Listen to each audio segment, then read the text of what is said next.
रेगुर मृदा का सर्वाधिक विस्तार किस राज्य में पाया जाता है? महाराष्ट्र में। मालवा पठार में किस मृदा की अधिकता होती है? काली मिट्टी का।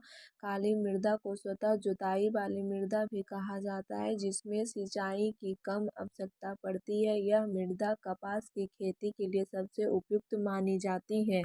पीला रंग फेरिक ऑक्साइड के कारण होती है। रेगुर मृदा का सर्वाधिक विस्तार किस राज्य में पाया जाता है? महाराष्ट्र में। मालवा पठार में किस मृदा की अधिकता होती है? काली मिट्टी का।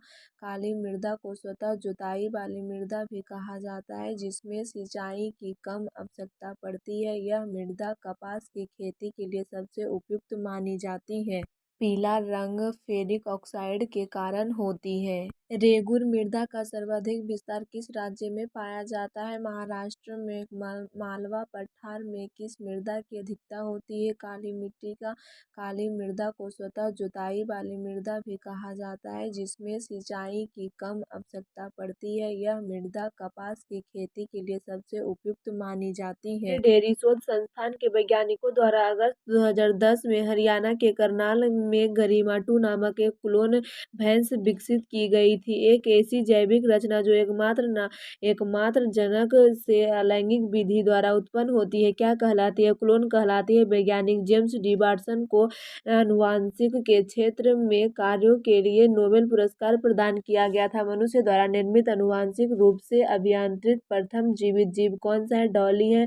वैज्ञानिकों ने किस मास्टर की खोज की है जो अनेक प्रकार के कैंसर के लिए उत्तरदायी माना जाता है? यूटीएक्स जीन। विश्व स्तर के प्रयोग प्रोग्राम ह्यूमन जीनोम प्रोजेक्ट। मानव जीनोम परियोजना का उद्देश्य क्या है? मानव जीनों और उनके अनुक्रमों की पहचान और मानचित्र करना। प्रश्नली शिशु के जन्म के लिए निषेचन कहाँ किया जाता है? माता के शरीर के बाहर। वह बच्चा जिसमें डीएनए का अधिकांश भाग उसके माता एवं पिता से तथा कुछ भाग महिला प्रदाता से प्राप्त होता है, क्या कहलाता है? 3 पैरेंट बेबी कहलाता है। किस वैज्ञानिक को सूजनिकी का जनक कहा जाता है? फ्रांसिस गाल्टन को। जेम्स डी वाटसन तथा फ्रांसीसी क्रिक द्वारा डीएनए की संरचना द्विहेलिक्स संरचना को पहली बार वर्ष 1953 प्रस्तुत किया गया था।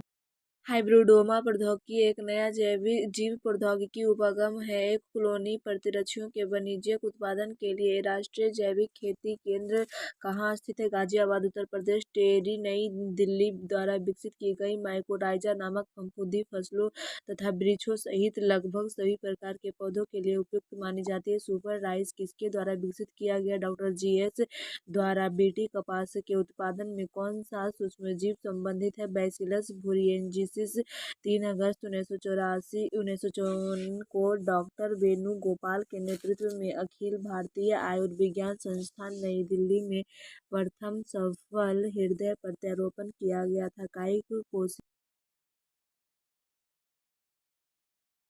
प्रसव पूर्व एम्नियोसेटेसिस विधि से भ्रूण का लिंग ज्ञात किया जाता है। राष्ट्रीय कोशिका विज्ञान केंद्र कहाँ स्थित है? पुणे, महाराष्ट्र में। शरीर की उन कोशिकाओं को क्या कहा जाता है जिनमें शरीर की किसी भी प्रकार की कोशिकाओं में विभाजन तथा विशिष्टीकरण की क्षमता है और जो कई गंभीर बीमारियों पर शोध पर केंद्र बिंदु है? कायिक कोशिकाएं हैं। इंस्टीट्यूट ऑफ माइक्रोबियली टेक्नोलॉजी कहाँ स्थित है? चंडीगढ़ में। अंगुलियों के निशानों को बहुरंगी सतह पर उभारने हेतु किस रसायन का प्रयोग किया जाता है? फ्लोरेसेंट पाउडर का। ऐसे सूक्ष्मजीव जिनका